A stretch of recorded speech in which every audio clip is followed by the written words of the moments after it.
Alors je vais vous raconter l'histoire d'une ado toulousaine. Une ado qui, comme beaucoup d'autres, aimait jouer. Jouer au Monopoly avec ses frères, jouer à Mario Kart jusqu'à l'épuisement, jouer avec ses amis, finalement comme beaucoup d'ados. Mais je suis sûre qu'ici, dans cette salle, beaucoup vont se reconnaître dans cette histoire. À l'époque, on nous limitait, on nous chronométrait, on nous interdisait même parfois d'allumer notre console. La règle était simple. OK pour jouer, mais d'abord il faut le travailler. Le jeu, oui, mais après la vie réelle, la vie du travail, des obligations, de la scolarité. Au fond de moi, j'ai toujours trouvé que cette confrontation des deux mondes était injuste. Et j'étais persuadée qu'un jour, on pourra lier ces deux mondes. Celui du travail, de la production et celui du jeu. Il y a 4 ans, j'ai fait en quelque sorte ma métamorphose. J'ai rejoint le PMU et son univers. Entreprise dont je suis aujourd'hui la directrice générale, je suis Emmanuelle Malcaz-Doublé. Alors, cet ado d'il y a quelques années ne pensait pas vraiment honnêtement rejoindre le PMU. D'abord en directrice financière, puis en directrice marketing et aujourd'hui en directrice générale. Mais au fond, quand j'ai rejoint le PMU, j'ai trouvé mon combat. Celui qui consiste à passer du jeu dans la vie à la vie dans le jeu. C'est la métamorphose qui est en train de s'opérer, et notamment dans l'industrie de l'entertainment. Et je pense que le PMU doit y jouer un rôle unique, un rôle de pionnier. Au fond, quel meilleur endroit que le PMU pour opérer cette métamorphose? Le PMU, c'est le monde des chevaux, c'est le monde des courses, mais aussi du jeu et du pari. Et tout ça dans un patrimoine exceptionnel. Qui aujourd'hui dans cette salle ne connaît pas le PMU? Mon rôle aujourd'hui, c'est de porter ce patrimoine au plus haut. Mais ce patrimoine, quel est-il? C'est l'émotion. Mon rôle aujourd'hui, c'est d'assurer une émotion continue, en créant une chaîne incroyable qui permet de démultiplier le plaisir du jeu.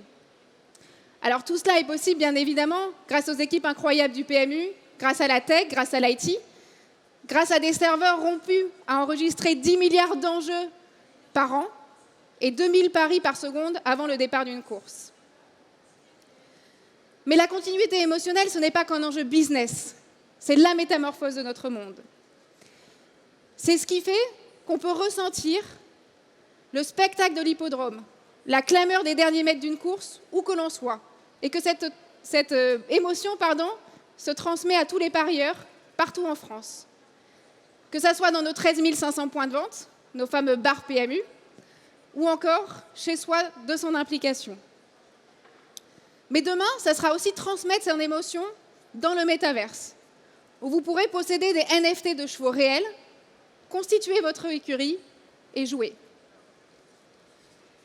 Mais pour que cette émotion soit sincère, pour qu'elle se transmette, il faut que ça parte du réel. Il faut que ça parte de la piste, du crottin, de l'avoine, jusqu'à votre casque en réalité virtuelle à l'autre bout du monde. Demain, quand vous serez chez vous, vous serez, grâce à votre casque, à la fois le jockey, le propriétaire, le driver, l'éleveur. Vous pourrez finalement ressentir toutes ces émotions que vivent les acteurs du monde réel. La joie, la sueur, le travail, le stress aussi, mais aussi la joie de la victoire. Finalement, le jeu est accessible partout et quand vous voulez. La force du PMU, c'est son ancrage dans le monde réel. C'est 60 000 personnes qui travaillent tous les jours pour faire de la filière française une filière d'excellence reconnue dans le monde entier. Mais le jeu, demain, sera présent partout, pas que dans le milieu hippique. Le jeu sera l'expression des profs de langue, des agences de voyage, des recruteurs. Je connais d'ailleurs aujourd'hui des enfants qui communiquent avec leurs parents par des plateformes de jeu. Le réel, le virtuel, les écrans, le physique, le jeu, le travail sont aujourd'hui finalement des clivages un peu dépassés. C'est du passé.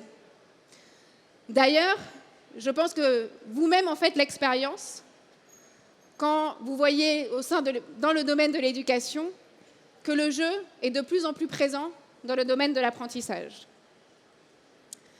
Alors finalement, libérer le jeu, c'est en quelque sorte laisser la place à un besoin physiologique élémentaire.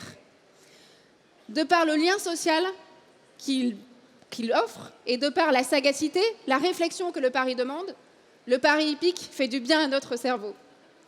Des études américaines et françaises le prouvent.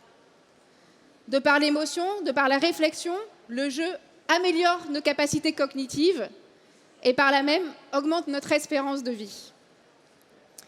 Dans les années 1800, on passe à peu près 50% de notre vie à travailler, contre 10% seulement aujourd'hui. Si vous cumulez ça à l'espérance de vie qui a augmenté, aujourd'hui, nous avons chacun 17 années pleines consacrées au temps libre. Et je suis convaincue que le jeu jouera un rôle essentiel dans ces 17 années de vie. D'ailleurs, de plus en plus d'industries s'en rendent compte et entrent dans le domaine du jeu pour aller chercher plus de croissance.